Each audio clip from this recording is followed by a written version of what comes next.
Bienvenue chasseurs et passionnés de l'univers Monster Hunter.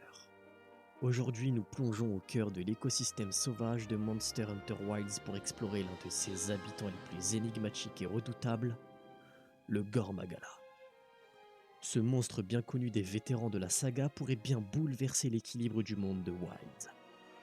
Mais est-ce vraiment une bonne idée de l'intégrer dans ce nouvel opus?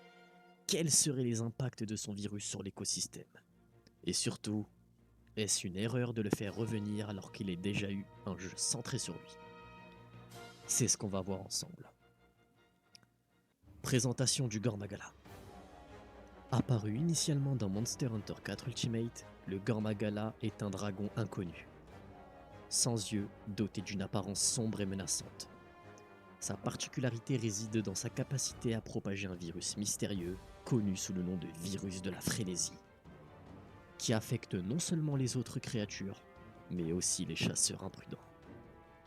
Le virus de la frénésie et ses effets. Le virus de la frénésie est l'arme principale du Gormagala. Lorsqu'il libère des écailles et des poils infectés dans l'air, toute créature à proximité risque d'être contaminée.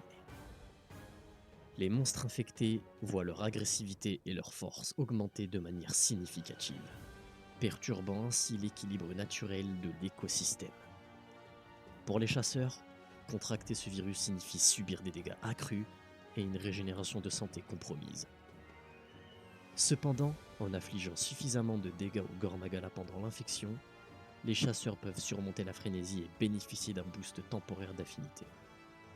Les transformations du Gormagala. Au fil des combats, le Gormagala peut entrer dans un état de frénésie intense, révélant des cornes luminescentes et adoptant un comportement encore plus agressif. Cette transformation le rend non seulement plus dangereux, mais expose également ses points faibles, offrant aux chasseurs des opportunités stratégiques pour le vaincre.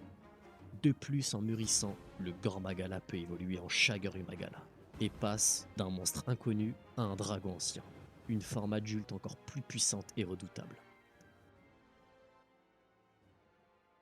Les impacts sur l'écosystème de Monster Hunter Wilds.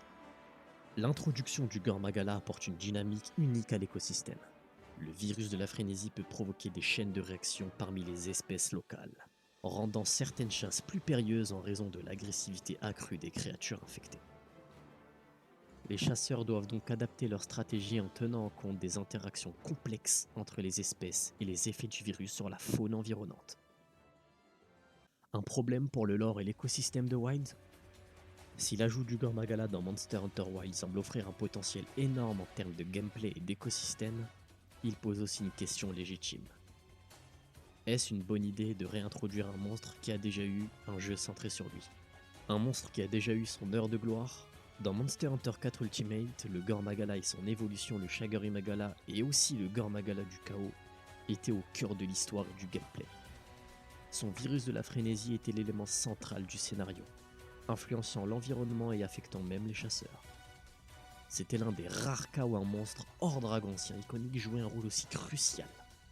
Mais le problème, c'est que si le Gormagala reprend un rôle clé dans Wilds, cela pourrait donner l'impression qu'il vole la vedette aux nouvelles créatures et à l'histoire originale du jeu.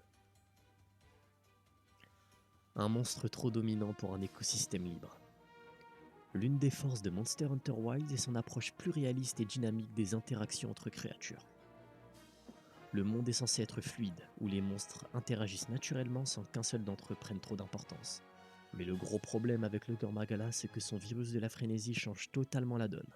Si son infection se propage trop largement, cela pourrait transformer l'écosystème en une arène où tous les monstres deviennent anormalement agressifs. Ce qui risque de déséquilibrer l'idée d'un monde naturel et dynamique que Wilds essaie de construire. L'impact sur l'Argveld et les nouveaux monstres. Un autre problème concerne l'Argveld, le monstre emblématique de Monster Hunter Wilds. Il semble jouer un rôle important dans l'équilibre du monde et pourrait être lié à l'énergie des autres créatures. Mais si le Gormagala entre en scène avec son virus, il pourrait directement rivaliser avec ce concept, créant une redondance ou un conflit dans le lore.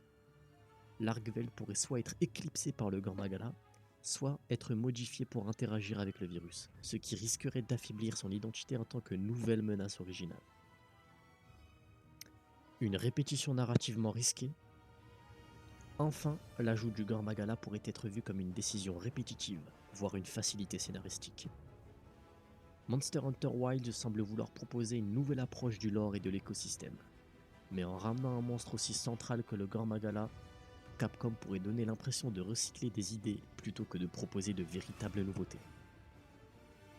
Au lieu d'avoir un nouvel élément perturbateur dans l'écosystème, on se retrouverait avec une menace déjà vue, ce qui pourrait décevoir une partie des fans qui attendent une évolution du lore. Bien que les informations sur l'Argveld soient limitées, il est décrit comme une créature capable de drainer l'énergie d'autres monstres pour renforcer sa puissance draconique.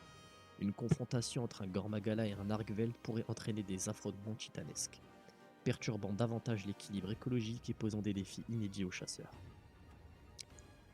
Conclusion. Le Gormagala n'est pas seulement un adversaire redoutable, mais aussi un élément clé qui influence profondément l'écosystème de Monster Hunter Wilds.